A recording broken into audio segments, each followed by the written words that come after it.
새살림을 차린 부부들에게 가장 큰 행사는 가까운 사람들을 초대해 집들이를 치르는 일일 것입니다. 얼마 전 결혼한 이기형, 김명철 씨 부부도 예외는 아니었습니다.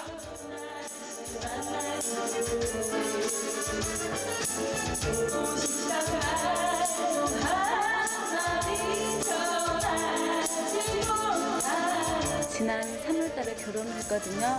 근데 정신없이 바쁘고 그러니까 집들이를 미뤄왔어요. 근데 이제 남편 친구분이 외국 나가 계시다가 들어와가지고 저녁이나 먹자 뭐 그런 얘기 나와가지고 그날 집에서 집들이 겸 저녁을 먹게 됐거든요. 엄마 기영아 오늘도 집들이가 영 싫지 않았어. 내가 옛날에 집들이 할 때는 그러지 않았어. 아, 자식들 사돈남만하네. 니들도 똑같았어, 이 자식들아. 아니야. 그 오늘 벌주로 명철 씨가 술 한잔 받아야 돼. 자 명철 씨. 야, 병현아, 너 지금 뭐 하는 거야, 임마? 병현 씨 저 술하면 안 되는 거 아시잖아요. 아 이거 벌주예요 벌주. 야, 병현아. 네 형수가 지금 어떤 몸인데? 야, 임신 4개월째야. 귀하신 몸인데 무슨 술은 술... 야, 이 사람 왜 이래? 야, 큰일 날려. 집들이를 못한 게 되게 챙기네. 집들이가 끝나갈 무렵에 친구 하나가 제의를 해갖고 놀러 가게 됐는데 결혼하기 전 결혼하고도 지금 놀러 가지도 않고 그래갖고 이제 와이프한테 미안하고 그래서 어떤 친구가 지금 섬에 근무차 가 있는데 거기 가자 그러는데 배 시간을 맞출 수가 없어갖고 이렇게 머물러다 보니까 이제 술도 마시고 노래방도 가고. 근데 술도 마시고 노래방 가서 놀다 보니까 시간이 3시쯤 됐거든요. 그래가지고 이제 남편 친구분이 인천 섬에 있다고 그래가지고 이제 아침에 배 타고 들어가려면 그 사이에 공간이 남잖아, 시간이요. 그래서 좀 쉬어야 되겠다 싶어가지고 가까운 근처 여관을 들어갔거든요. 그때가 한 4시쯤 됐어요. 사람들이 많이 모이는 유원지인데다 마침 토요일이라 방을 구하는 것이 쉽진 않았습니다. 몇 군데 허탕을 친 다음에야 일행은 겨우 방을 잡을 수 있었습니다. 명철 씨, 우리한테 여기 잘 자. 그대 빨리 자. 알았어, 임마. 잘 자. 병현, 보기 좋지? 예. 피곤하시죠? 새벽녘이라 여관엔 빈 방이 별로 없었고 김명철 씨 부부는 여관 맨 꼭대기인 5층의 제일 구석방에 묵게 됐습니다. 9시 몇 거라마? 9시요? 응. 아 제명 안 자냐? 자자. 김 씨 부부의 바로 앞방인 507호에 인근 단란주점에서 일하는 청년들이 묵고 있었습니다.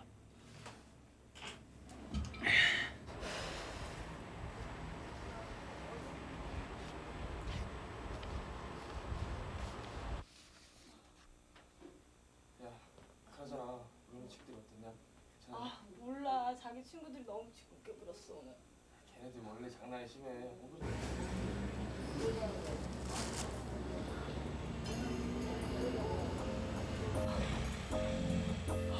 갑자기 바뀐 잠자리가 낯설었던지 김명철 씨는 좀처럼 잠을 이루지 못했습니다. 그 사이 맞은편의 507호에서는 창밖까지 연기가 날 정도로 불이 옮겨붙기 시작했습니다.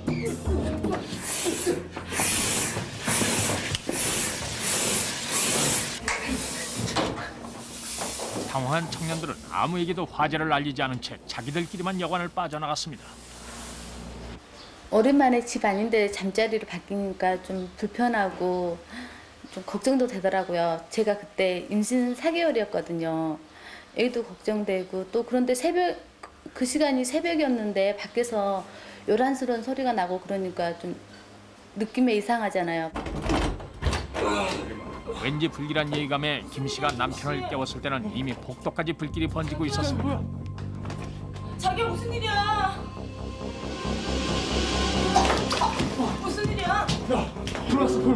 뭐? 그제서야 화재를 알게 된 여관 주인이 5층으로 뛰어 올라왔지만 불은 이미 어떻게 손쓸도리가 없을 만큼 커져 있었습니다.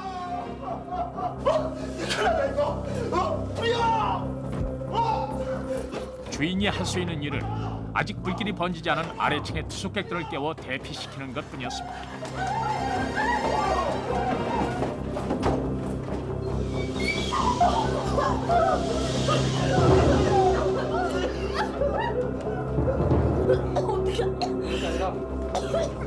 김 씨 부부의 방은 건물 가운데라 숨을 쉴 수 있는 창문조차 없었습니다. 질식하지 않으려면 어떻게든 밖으로 나가야만 했습니다. 하지만 그보다 더 중요한 것은 당황한 김명초 씨를 진정시키는 일이었습니다. 불이 났다고 그러더라고요.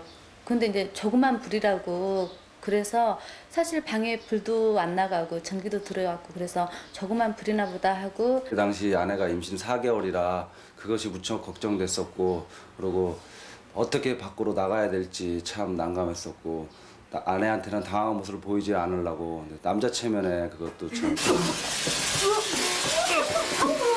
복도 맨 끝인 김씨 부부의 방에서 밖으로 나가는 것은 생각보다 훨씬 힘든 일이었습니다. 게다가 이미 화염에 휩싸인 복도는 출구를 분간하기조차 불가능했습니다.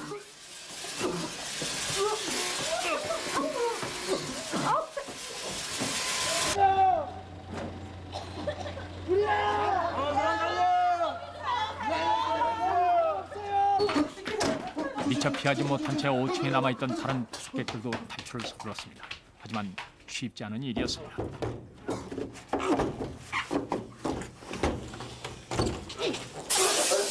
출구를 찾아 헤매던 김씨 부부는 창문이 있는 친구 부부의 방으로 뛰어들었습니다. 밖으로 나가는 것이 불가능하다면 숨 쉴 공간이라도 찾아야 했던 것입니다.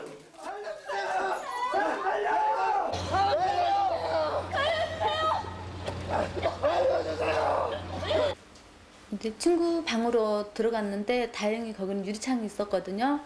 그래가지고 이제 머리는 내놓으니까 숨을 쉬는 건 좀 나았거든요. 근데 이제 뒤에서 막 몸이 뜨거워지더라고요. 불길이 오는 것처럼요. 그래가지고 이제 그때 이제 살려달라고 밖으로 소리를 지르면서 이제 느낌으로 이렇게 죽나 보다 하는 그런 생각이 들었어요. 견디다 못한 김씨 부부는 다시 탈출을 시도했지만 소용없는 일이었습니다.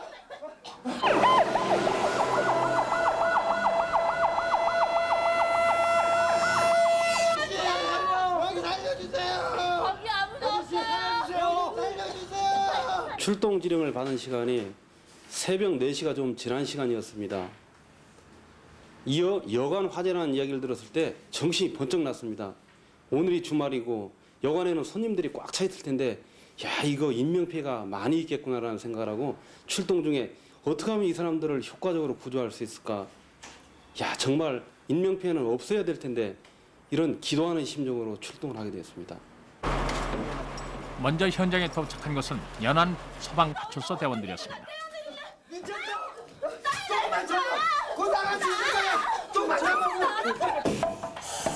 화재 현장에서 40분 거리에 있는 본서 구조대가 도착하기 전 연안 소방대원들은 화재 진압과 동시에 인명수색에 나섰습니다.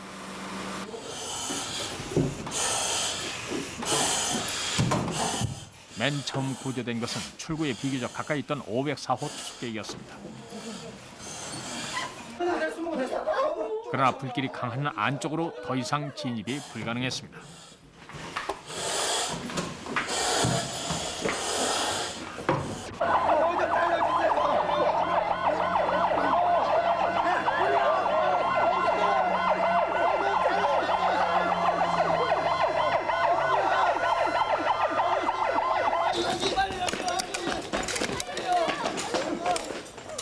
저희들은 상당히 여관이기 때문에 마음가짐을 단단히 하고 갔습니다.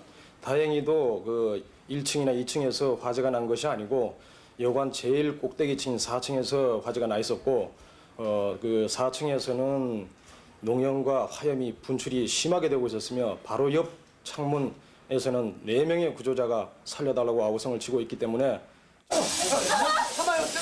이미 방 안엔 더 이상 버티기 힘들 정도로 불길이 번져 있었습니다. 게다가 심한 유독가스 때문에 현장에 진입하기란 구조대원들로서도 쉬운 일이 아니었습니다. 구조대가 4층 현장 화재 지점에 도착했을 땐 농염과 화염이 짙어서 저희가 아무리 장비를 완전하게 착용했다 해도 그 열기와 농염 때문에 쉽게 그 구조의 손길을 기다리고 있는 506호와 507호에 도달할 수가 없었습니다. 그래서 저희 구조대원들은 벽을 타고 벽을 더듬으며 어렵게 구조의 손길을 기다리고 있는 506호와 507호에 다다를 수 있었습니다. 여기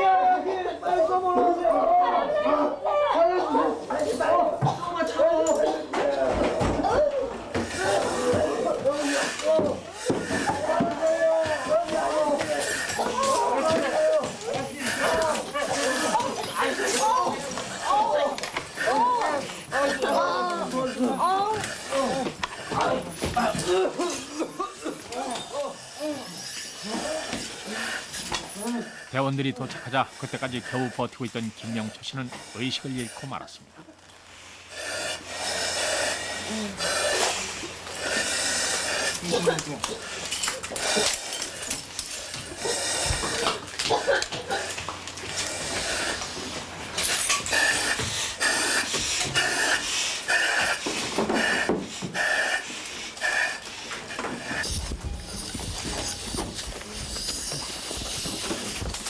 괜찮습니다. 명철 씨, 임신 4개월이거든요. 위험에서 벗어난 일행에게 가장 걱정스러운 것은 임산부인 김 씨와 뱃속의 아이였습니다. 그것은 혼수 상태인 김명철 씨에게도 마찬가지였을 것입니다. 괜찮겠어요? 조금만 참아. 병원에 가서 검사를 해보니까요. 이제 저도 이상 없고 아이도 이상 없다고 그래서 다행이었거든요. 그런데 남편이 이제 물수건도 대주고 창 밖으로 머리 내서 숨도 쉬고 그러니까 연기를 좀 덜 마셨던 것 같아요. 그날 내가 너무 무리해가지고 이런가 싶어하고 아이한테도 좀 미안하고요. 앞으로는 좀 더 조심하고 아이 생각해서 좀 조심하고요. 이렇게 어려운 일을 당하고 낳은 아이라서 다음에 낳으면요.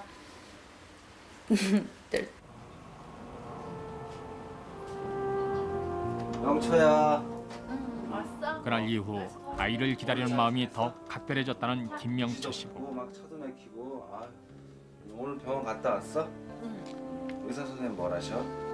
이상 없대. 잘 크고 있대. 잘 큰데? 다행이다. 결혼 석 달 만에 찾아온 첫 시련을 용케도 잘 헤쳐나온 김명철 씨 부부. 그래? 그날의 기억을 두 사람은 오래도록 잊지 않으려고 합니다. 언제 마주칠지 모르는 삶의 고비들마다 두 사람을 지탱하는 힘이 돼줄 수 있도록 말입니다. 먹어야지.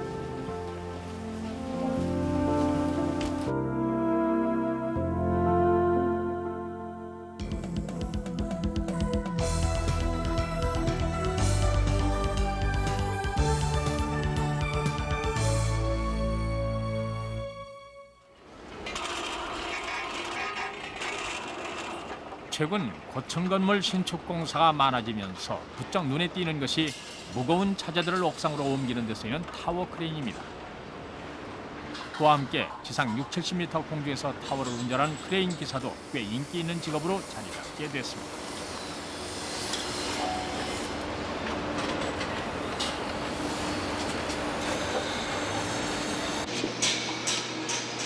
아, 이거 또 고장났나 보네, 이거. 이거, 리사, 무슨 일 있어? 아, 그 전에 붙였던 정원고급단체 말이야. 이게 또 고장난 것 같은데.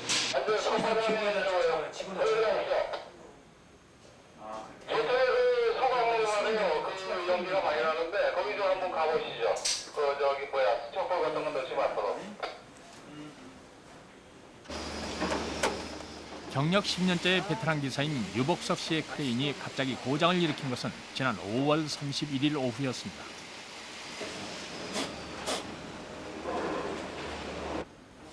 이 무렵 사무실에서는 유 씨와 절친한 후배 권창훈 기사가 쉬고 있었습니다. 저 유기사인데요. 예, 사무실 과장 좀 나와주세요. 과장님 여기 현장입니다. 그 플랫폼 고장난 거다 고쳐 좀 확인해 보려고 그러는데 공기사 좀 올려보내 주십시오. 무슨 건기사가 또 어디 갔길래 또 찾냐? 어이, 이봐, 건기사. 건기사, 이리 나와. 자, 빨리 나와. 저 현장에 유기사한테 좀 가봐. 저 크레인 다 고쳐졌나 확인 좀 한다고 가서 운전 좀 해달래. 야, 빨리 정신 차리고 그만. 일어나. 예, 알겠습니다. 빨리 유기사한테 한번 가봐. 장모님이 상을 당하고요. 우리 아이가 장이 안 좋아서 병원에 이제 한 달쯤 이제 병원에 있었어요. 그래서 거기서 이제 밤 새고 새벽에 출근하고 그러다 보니까 피로가 쌓인 것 같아갖고 그날은 유난히 피곤하더라고요. 그래서 작업을 일찍 끝내고 사무실에서 이제 쉬려고. 아, 공사도 얼마 안 남았는데 그래 이렇게 말썽이야 이거. 빨리빨리 오라니까. 뛰어.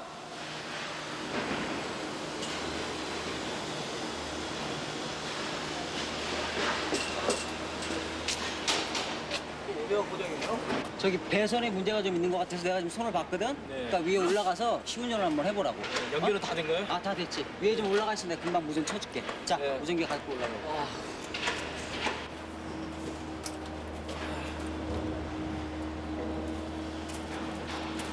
권 기사는 바로 크레인 사다리를 오르기 시작했습니다.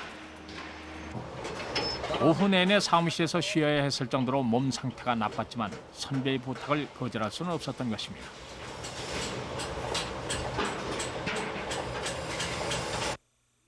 피곤해서인지 몰라도 올라가면서 몸이 좀 떨리더라고요. 손발이 조금 떨려갖고 올라가면서 생각을 했죠. 피곤해서 그런가 아니면 좀 피로가 쌓여서 그런가. 근데 좀 약간 허기진 것도 같고 그래서 일단 거의 다 올라갔으니까 올라가서 뭐 운전석에 앉아 있으면 좀 낫겠지 하고 그래서 올라갔죠.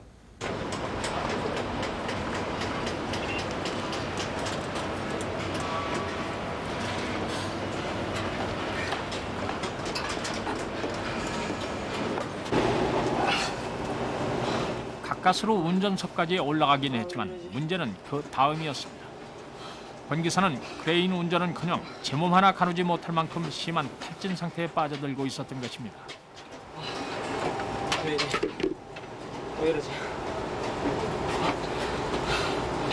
에어컨을 켜놓고 조종석에 앉았는데 아무리 한 10분 정도 지났는데도 땀이 식질 않더라고요. 그래서 다시 에어컨 옆으로 일단 더 다가갔죠. 다가가서 있는데 더 이상 못 견디겠더라고요. 그래서 이제 유기사님을 찾았죠. 유기사님, 저 창호인데요. 물 좀 올려주세요. 목이 무척 마르고요. 목이 무척 말라요. 유기사님. 그날따라 지상과 타워 크레인 간에 무전이 연결되질 않았습니다. 사방이 고층 건물로 막혀있는 공사장에서는 가끔 있는 일이었습니다. 권 기사는 이런 경우를 대비해 설치해놓은 방송시설을 이용하기로 했습니다. 무전 좀 빨리 받아보세요.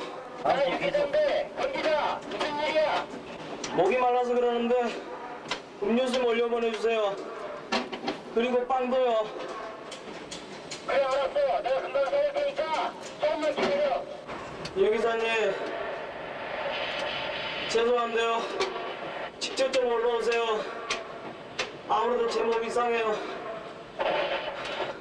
곧 쓰러질 것 같아요. 유기사님.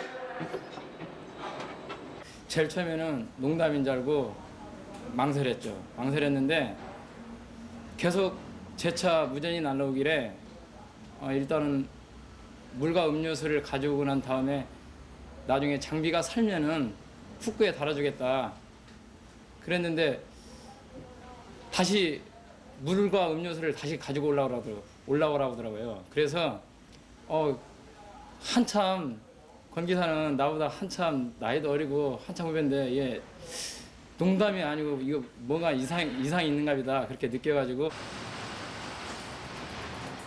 권 기사의 부탁대로 음료수를 챙겨들고 유 기사는 운전석으로 올라가기 시작했습니다.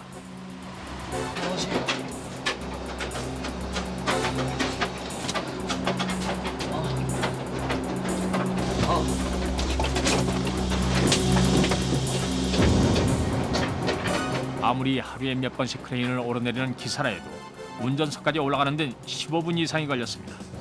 그동안에도 권 기사의 상태는 점점 나빠져가고 있었습니다.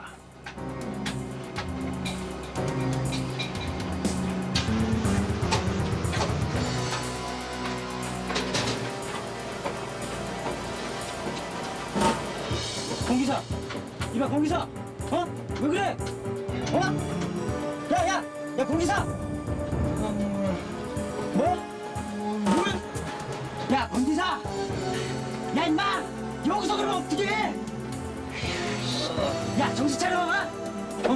천천히 먹어 천천히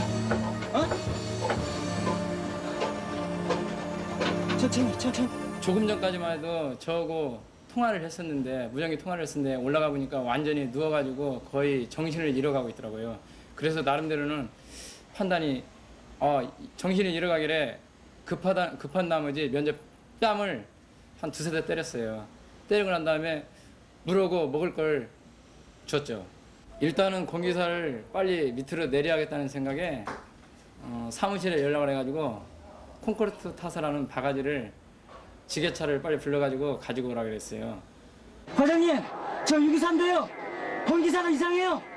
아 유기사 그 상태가 어느 정도인가? 어? 저기 자체에서는 해결할 수 없겠어? 그럼 못 데리고 내려오겠어? 야 안 그러면 그 119 연락해야 되고. 예? 119요?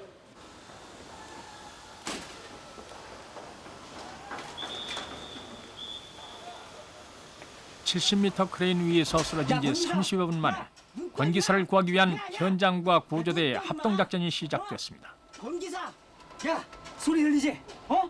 지금 너 구하러 오는 거잖아. 어? 야 권기사, 눈 떠. 어? 야 권기사, 어? 정신 차려 임마. 어? 야 눈 떠봐. 어? 야 눈 감지 말고. 어? 야 왔어. 어? 조금만 참아, 조금만. 사회가 날로 복잡 다양해지다 보니까요. 무수한 사고를 저희들이 많이 접하는데 노원소방서 구조대가 발족된 지가 10개월이 조금 지났습니다.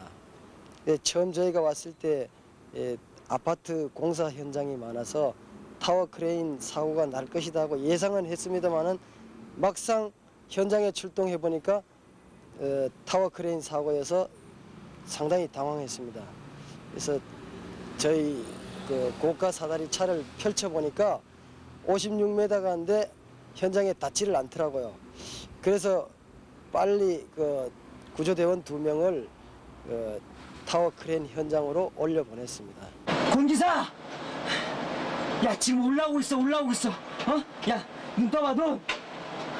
눈 감지 말라고. 아무 말이나 해봐 아무 말이나. 어? 야 조금만 참자. 의식을 잃었다가 다시 깨어나기 수차례. 그동안에도 권기사는 계속해서 물을 찾았습니다. 자 물. 천천히 먹어 천천히. 의식 저하는 저혈당이나 탈진으로 인한 쇼크를 의심할 수 있는데 이 경우에는 수분이나 전해질, 당분 등을 공급해 주어야 합니다. 만약 의식이 없을 경우 입으로 먹이면 환자의 기도 폐쇄의 우려가 있기 때문에 안 되겠고 의식이 있어서 물을 달라고 요구할 정도가 되면 물에 소금이나 설탕 등을 타서 먹일 수 있고 그 외에 우리가 쉽게 구할 수 있는 스포츠 이온 음료 등을 먹이면 많은 도움을 받을 수 있습니다. 아직 괜찮겠죠? 네, 괜찮아요. 대원들이 도착했을 때 권기사는 체온이 심하게 떨어져 있었습니다. 게다가 이전 완전히 정신을 잃은 상태라 빨리 병원으로 옮기는 게 최선이었습니다. 문제는 의식불명의 환자를 70m 아래로 안전하게 내릴 수 있는 방법을 찾는 것이었습니다. 여기서 들것에 묶어가지고 요 구조자를 이 크레인 그 줄로다가 하강하는 그런 방법으로 구조를 할 테니까 들것 좀 올려보내 주시기 바랍니다. 대원들은 크레인 고리에 들것을 연결해 대원 한 사람과 함께 내려오게 하는 방법을 택했습니다. 권기사의 안전은 물론 심리적 안정까지 고려한 판단이었습니다.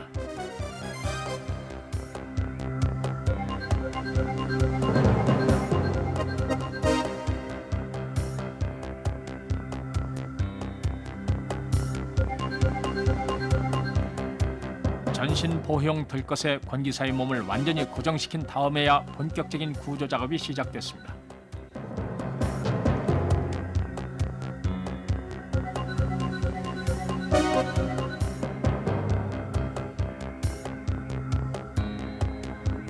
지상의 대원들과 70m 공중의 크레인 운전석 간에 끊임없는 무전 연락이 오간 지 30여 분. 마침내 권기사는 무사히 아래로 내려올 수 있었습니다.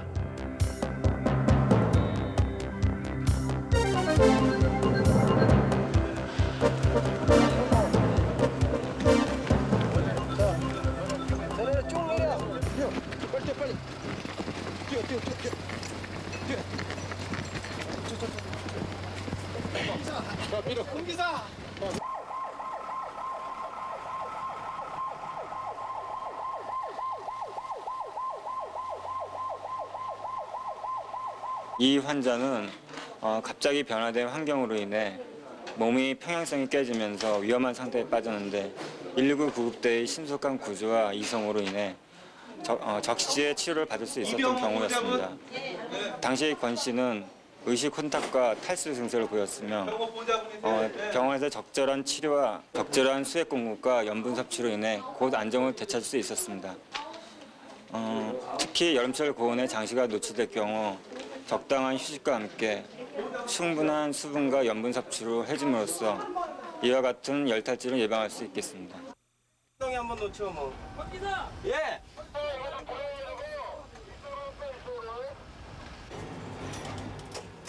입원한 지 하루 만에 건강을 회복한 권차훈 씨는 자신의 일터인 크레인 위로 다시 돌아왔습니다. 그리고 이곳 현장은 어느 때보다 협동적인 분위기 속에 한창 마무리 공사가 진행 중입니다. 서로 호흡을 맞춰 협력하는 것이 얼마나 중요한가를 권 씨는 물론 현장 동료들도 새삼스레 깨닫고 있습니다.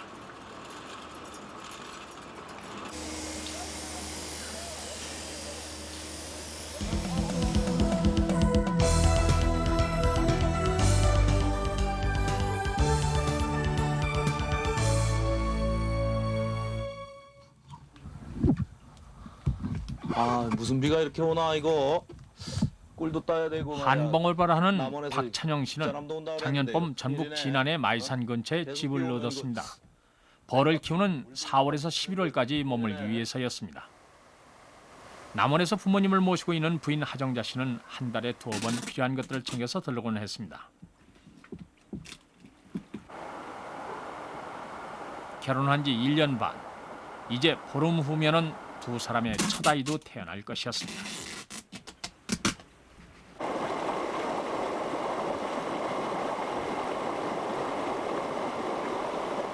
지난해 8월 31일 하정자 씨는 출산을 앞두고 오랜만에 진안의 남편을 찾아왔습니다.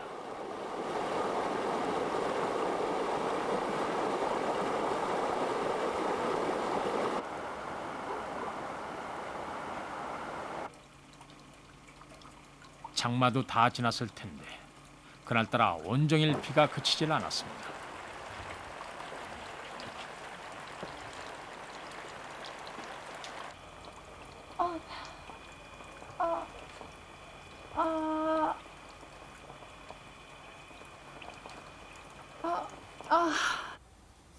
병원에 가니까 정기검진 받으러 가니까 애도 적고 그래서 한 15일 정도 예정일보다 늦게 날 거라 그랬거든요.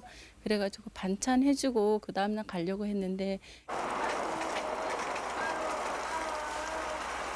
밤이 돼도 비는 그칠 기미가 보이지 않아 오히려 빗줄기가 점점 더 굵어질 무렵 하정자 씨는 다시 괜찮아? 진통을 느끼기 시작했습니다.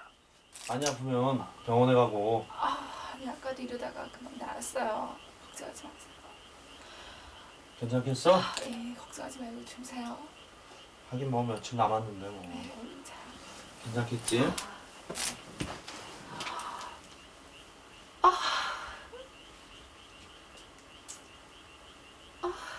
그때는 출산 진통이라고 생각을 못했죠.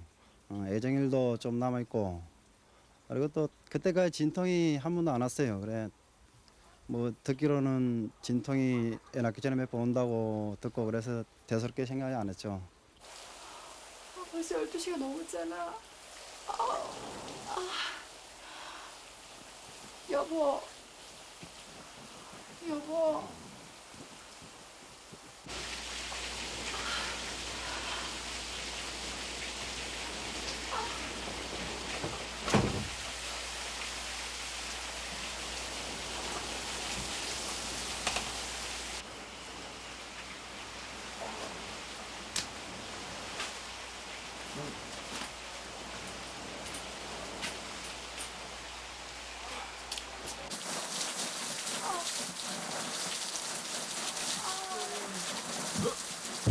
여보, 당신 왜 그래? 어? 아프면 나를 깨워야지. 아 여기서 이러고 있으면 어떡하나 그래. 아이 사람 참. 자다 보니까 문이 여닫는 소리가 나고 그래요. 그래 일어나서 보니까 혼자 그렇게 고생하고 있더라고요. 그래 놀래고 또 미안하고 그랬죠.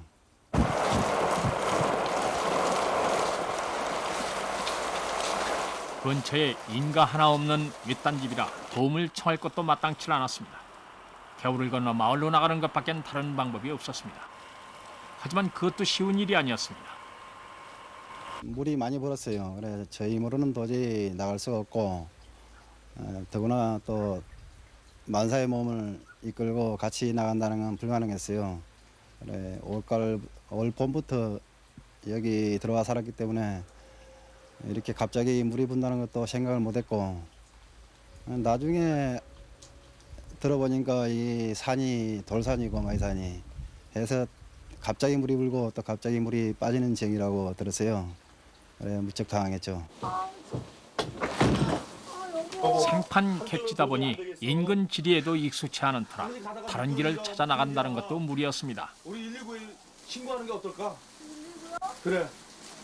무슨 이런 일로 119에 불러요? 초산이라서 빨리 나을 거라는 생각은 안 했거든요. 우리 남편이 119 이렇게 전화를 한다 하길래 좀 창피하고 미안하고 그래서 연락을 하지 말라고 내일 아침이면 물이 좀 빠질 거라고 아침에 나간다고 이런 얘기를 했었거든요. 여보, 괜찮아?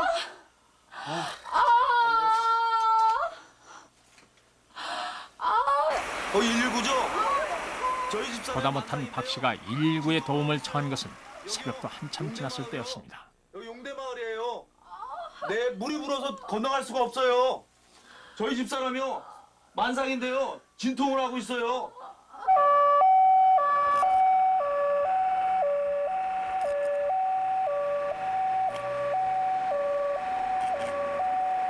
금방 사람들이 올 거야. 조금만 참아. 어? 조금만 참으라고. 응?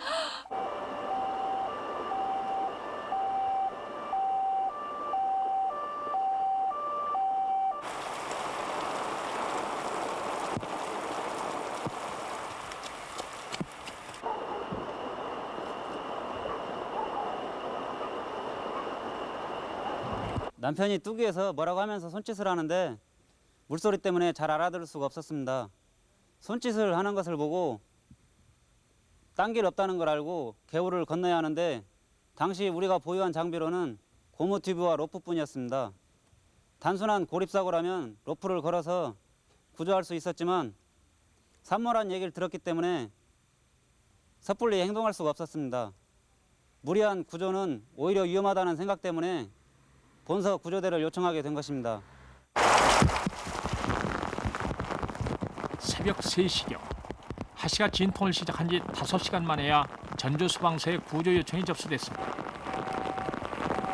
하지만 전주에서 진안까지는 40분이 넘는 거리라 언제 무슨 일이 생길지 아무도 장담할 수 없었습니다.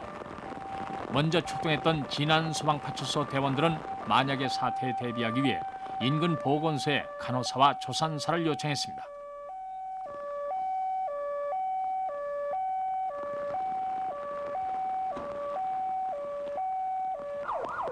같은 시간 전주소방서 구조대도 현장으로 향했습니다.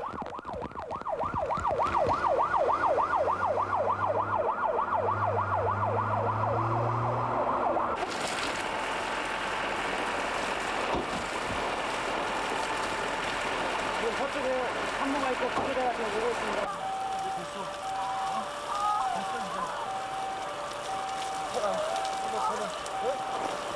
혼자 마음만 많이 태웠습니다. 그래. 전주서 여기까지 구조대가 오는 시간에 그 시간은 지금까지 제 살아온 그 시간 중에서도 무척 고통스럽고 또 불안하고 무척 긴 시간이었습니다.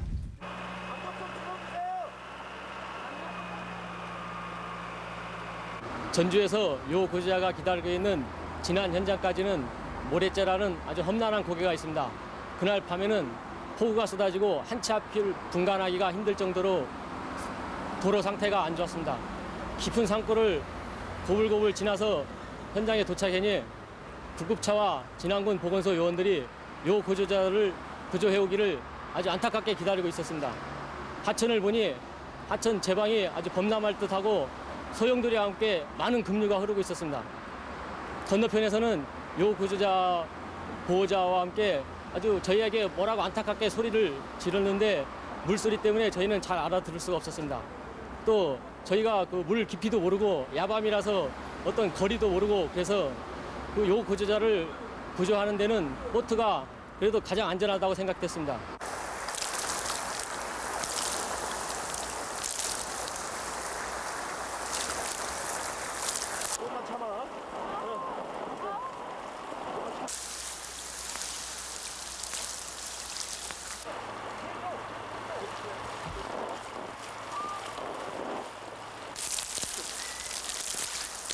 워낙 물살이 세인 데다 앞을 분간하기도 힘들 정도의 폭우 때문에 개울을 건너는 데는 생각보다 꽤 시간이 걸렸습니다.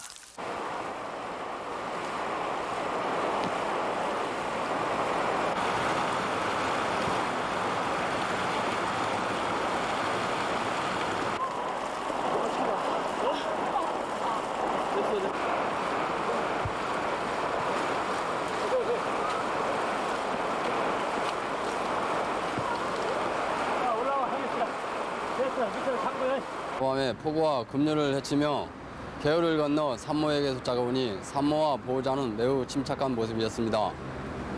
대개의 경우 산모 이송 시 산모와 보호자가 당황하고 호들갑을 떠는 바람에 구조 및 이송 시에 매우 어려운 점이 많았으나 이번 하씨의 경우는 산통과 고통을 참아내며 매우 침착하고 안정된 모습이었습니다.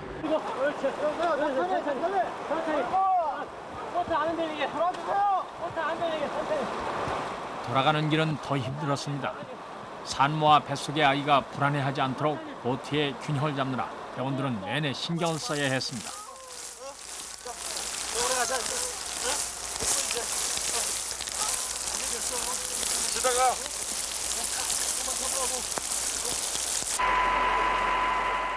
무사히 개울을 건너온 하정자 씨는 그제서야 대기하고 있던 진안보건소 간호사들에 의해 진찰을 받을 수 있었습니다.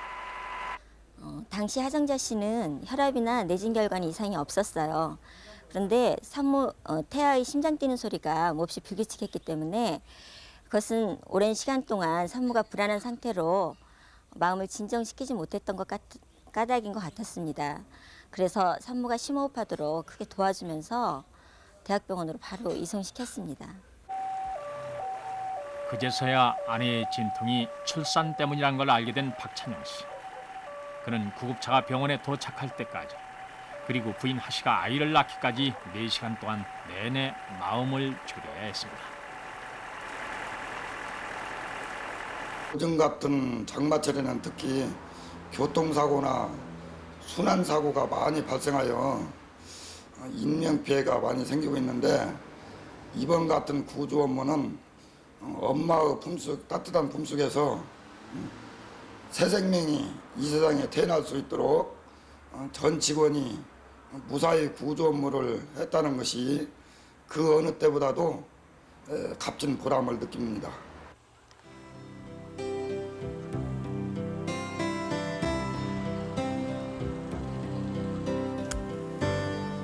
올해도 이곳 마이산에서 혼자 벌을 키우고 있는 박찬영 씨.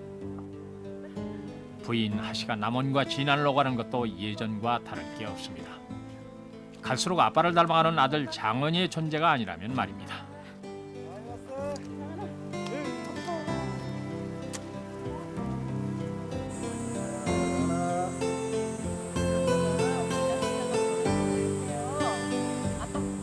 빗속을 뚫고 달려온 구조대원들이 없었더라면, 그리고 적절하고 빠른 조치가 아니었더라면 장원이는 이렇듯 건강하게 태어날 수 없었을지도 모릅니다. 그래서 박 씨 부부에겐 지금의 이 행복이 더 고맙고 소중합니다.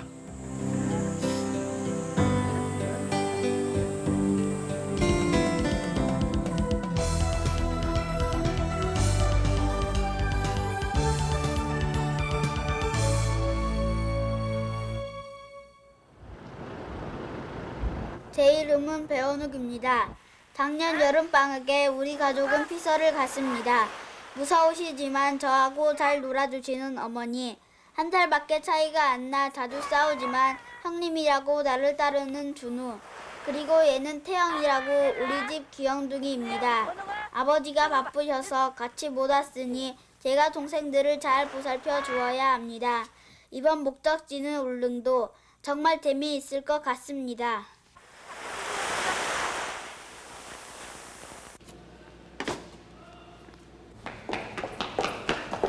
아가씨, 지금 울릉도 가는 표가 없어요?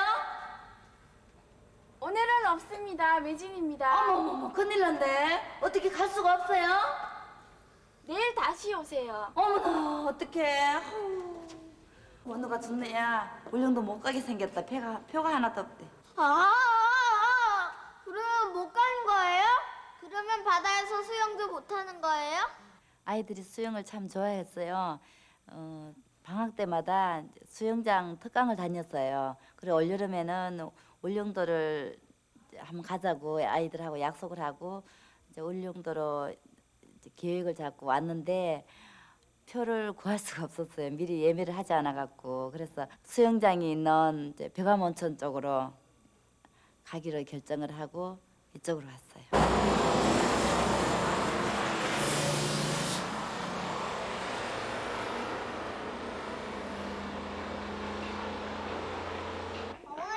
빨리 가요. 빨리야. 야, 배준호 우리랑 빨리 먼저 가자. 그래. 야! 아저씨, 수영장 어디 있어요? 아 저쪽에 있네 저쪽에. 준우야, 수영장 저기 있대. 같이 가자. 그래. 준우야, 어느 가? 네? 수영복 갈아입고 가야지. 수영복 입었어요. 저도요. 사람들이 많이 모이는 관광지인데다 피서철이라 수영장 꽤 붐볐습니다.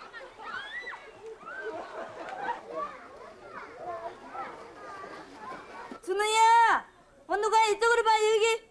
준우야. 어머니. 여기.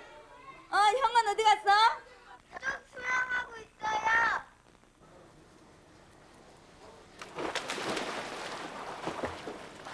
옷 입은 채로요. 수영장에 바로 들어가서요. 보니까요, 진짜 처음 하는 수영이라 가지고 마음이 들떠가지고 바로 들어갔어요. 방학 때라 수영장인 아이들이 대부분이었습니다. 안전요원들에겐 한참 장난이 심한 꼬마들을 일일이 단속하는 것도 여간 큰일이 아니었습니다. 열린이로. 누가 깊은 데서 장난치라 그랬어. 수영장에서 장난치지 맙시다. 다시 복장해. 수영장에서 장난을 치지 맙시다. 수영장에서 장난을 치지 맙시다.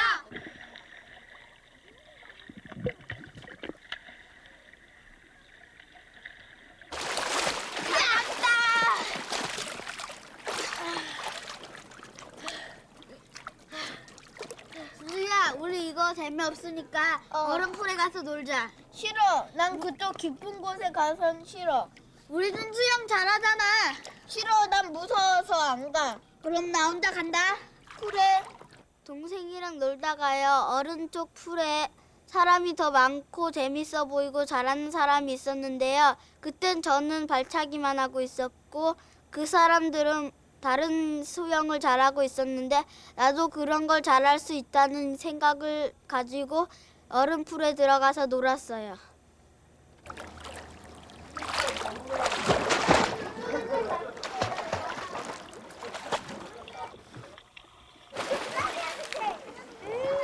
어머니, 심심해요. 공놀이에요. 형하고 조금만 더 놀아. 어머니 신경 쓰지 않게. 싫어요. 아까도 그랬잖아요. 형하고 같이 조금만 놀아. 싫어요. 형님하고 안 놀아요. 형님이 나하고 잡기놀이를 안 해준다고 그러니까 너무 화가 났고 형이 나쁜 형아라고 생각하고요.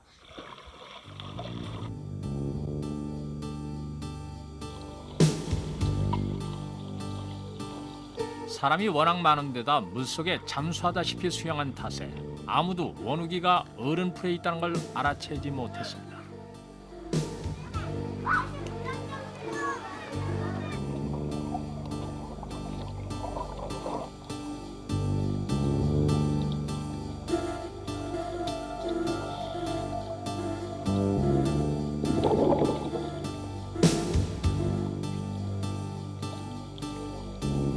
그렇게 원욱이가 풀 가장자리까지 헤엄쳐왔을 때였습니다.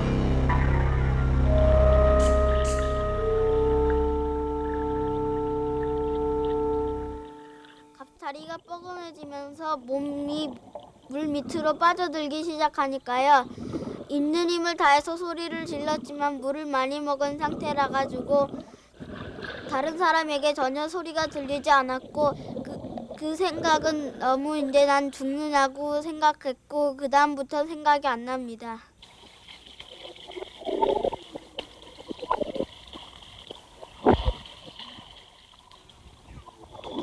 지역이라 물이 막지 않은 탓에 물속의 원욱인 쉽게 눈에 띄지 않았습니다. 준우야, 너 왜 아까부터 혼자 놀고 있니? 형은 어디 갔어? 몰라요. 어머, 그만 찾아봐. 나가야 돼.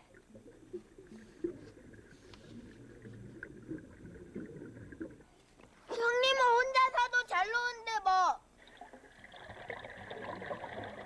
어머니 말 안 들으면 나쁜 아이라 그랬지? 빨리 갔다 와.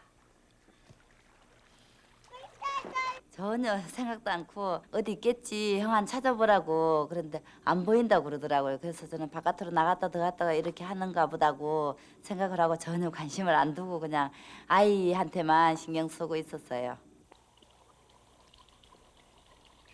수영장 어디서도 형이 보이질 않자 준우는 잠수를 해서 찾아보기로 했습니다.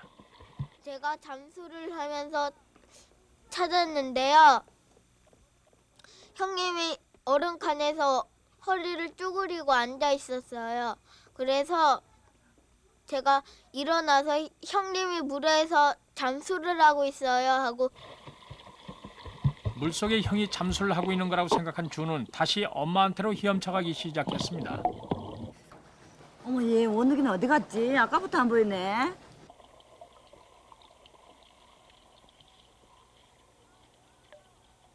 사람이 빠졌어요! 사람이 빠졌어요!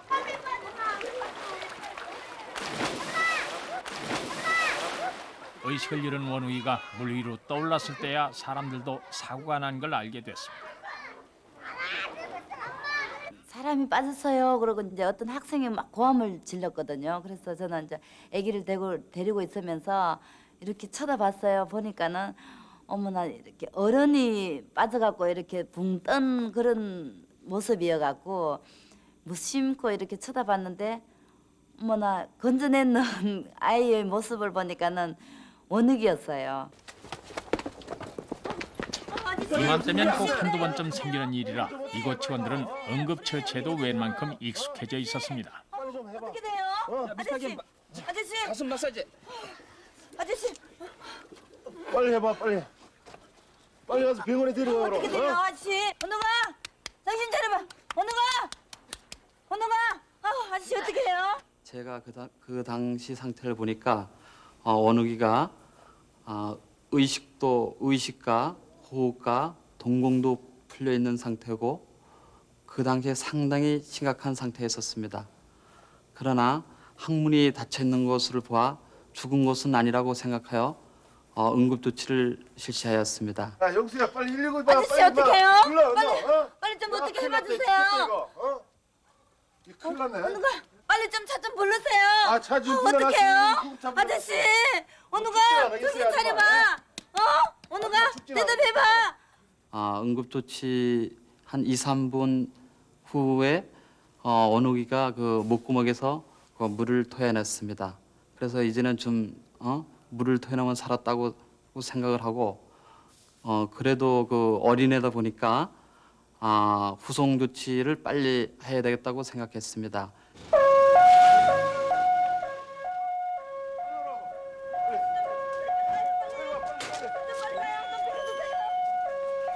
이제 남은 일은 원욱이가 전문 치료를 받을 수 있도록 빨리 병원으로 옮기는 것이었습니다.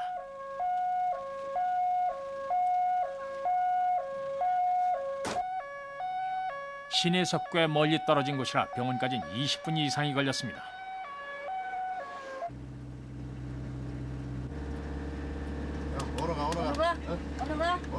원욱아, 정신 차려봐. 다시 들어, 손 들어봐. 조금만 참아, 조금만 참아. 들려? 원욱아? 네. 들려? 눈 떴다. 눈 떴다. 잠깐만, 조금만 참아. 구구단 한 이파리 얼마야? 16. 이파리 얼마? 16. 생각나? 네. 이제 얼뜻 생각나기를 완전히 의식이 없는 상태에서 이제 대답을 하고 깨어나는 순간이기 때문에 그 전에 생각은 완전히 상실되는 그런 걱정이 됐어요. 솔직히 학생이고 당장 깨어나서 공부도 해야 되고 하는 그런 입장인데 그 전에 생각을 완전히 잊어버릴까 봐 염려가 돼가지고 자꾸 물어서 수영장에 있었던 그 사건이 돼갖고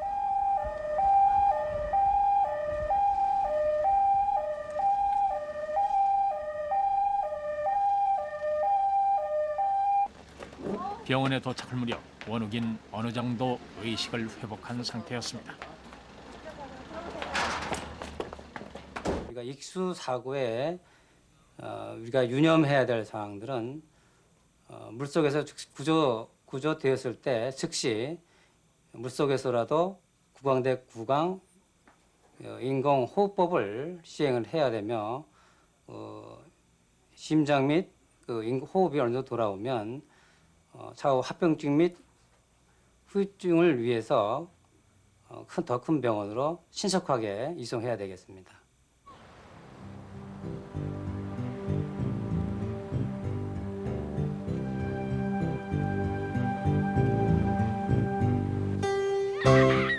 혹시 하는 마음에 포항에 있는 종합병원까지 가서 정밀 진단을 받았지만 다행히 원욱이는 별 이상이 없었습니다. 며칠 만에 원욱이는 다시 예전과 같은 개구쟁이로 돌아왔고 식구들과 함께 여행을 계속할 수 있었습니다. 원우가 준우야 배 놓치겠어. 빨리 그만 가야 되겠어. 또 가서 놀면 되잖아. 빨리 와. 무슨 일이든 쉽게 잊고 마는 게 아이들이라고 하지만 1년이 지난 지금까지도 원욱이는 그날의 기억을 마음속에 담아두고 있습니다.